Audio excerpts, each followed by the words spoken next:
Gold mining began in Australia in the 1850s, but fast forward almost 200 years and it is now the premise of Discovery's #1 local show, Aussie Gold Hunters. And this week it's back for its 6th season. Have a look. There is no better time to be a gold miner than right here, right now. The gold season is back on. Yeah, baby. This is a massive risk. If it's there, we'll fight it. Oh, bro, dude, that's gold. Finally! You're kidding. For those who dare, Gunshot, Shane. This is what makes people quit. it's out there for the taking. Yes! That's gold. Aussie Gold Hunters starts Thursday, April 29 on Discovery. Indeed it does. The Poseidon crew, Brent and Ethan, join us now. Welcome to the Ange, Rob and Robbo show, guys. How you going, guys? How are you? Buddy? How are you? We're all very, very good. Look, you make some huge discoveries this season, including a nugget worth $100,000. What is the secret to a successful gold hunt? Oh, well, I'll tell you what, a lot goes into it. It's not... there's no real secrets apart from hard work and a lot of toil and a bit of good luck thrown in there. And hopefully, as I sometimes call them, I call them the gold gods. And if they're shining on you, it might give you a lump of gold every now and then. If you're lucky. That's certainly what you're hoping for. You two are brothers-in-law. Ethan, your father is also part of your team. And Brent, your son has started in the business too.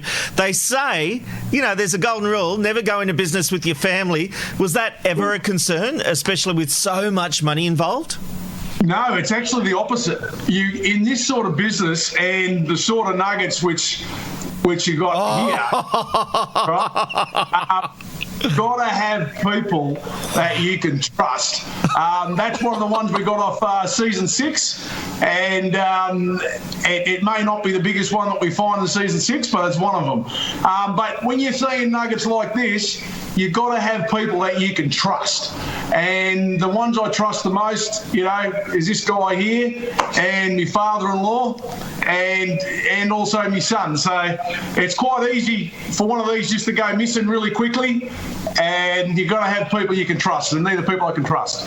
I've got to say, I didn't actually expect you to have nuggets at home. I thought as soon as you found them, you'd sell them off. What's the process here?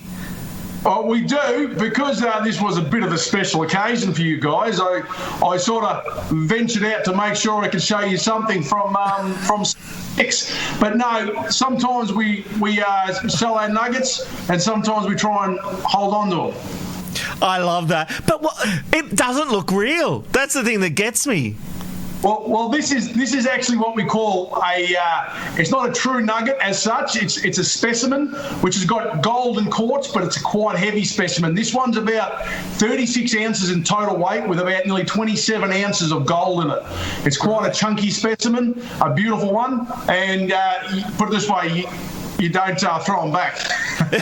Certainly not. Hey, you guys, your biggest find and the series record actually made worldwide news last year after you found 2 huge gold nuggets in just one day, weighing over 3.5 kilograms combined and worth over $350,000. Tell me, in that moment, when you find them, what are you thinking? Because that is just an extraordinary moment, isn't it? I tell you what, Ethan will have his take on this, but to me, we've been lucky enough to find a few of them along the way, right?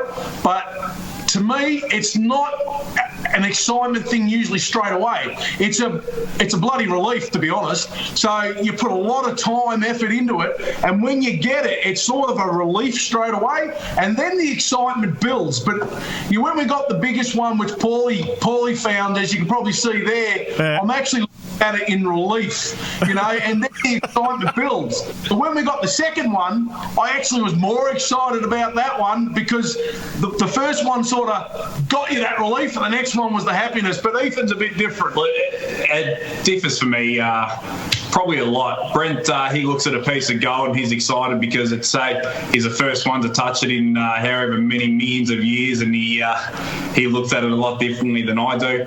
I see money. And what I take from this, Ethan, is you're the quiet one. You don't get a word in around Brent. Not really. Nah, look, it's hard at time. You push in, mate, but loss for you. That's what happens. Mate, I love gold, mate. I love gold and gold nuggets. And when I start talking about gold, it's hard for anyone else to get a word in. But having said about nuggets, about these sorts of nuggets, here in Australia, which a lot of people may not realise, Rob, is that this is probably one of the only places in the world that you can find these things on a relatively consistent basis. Over 90% of the largest nuggets ever found in Victoria. Nearly all the consistent gold nuggets, even of today, are found in Australia. And it's so rare to find them, and that's why some of these pieces are worth, anywhere between 20 to 50 to nearly 100% above the price of gold. Right. Yeah. Jeez, I seriously could speak to you guys all night because you guys are... And weirdly, one of my daughters today went on a gold expedition. She went on an excursion, so... Where was the excursion? I was up here in Queensland on the Gold Coast. Oh, was it? Rightio. Yeah, there you go. But I'll send her down for some work experience and she'll only take a 10% cut. It'll be fine. Oh, don't worry, mate. Everybody puts their hand out in this business, mate. Don't you worry about it.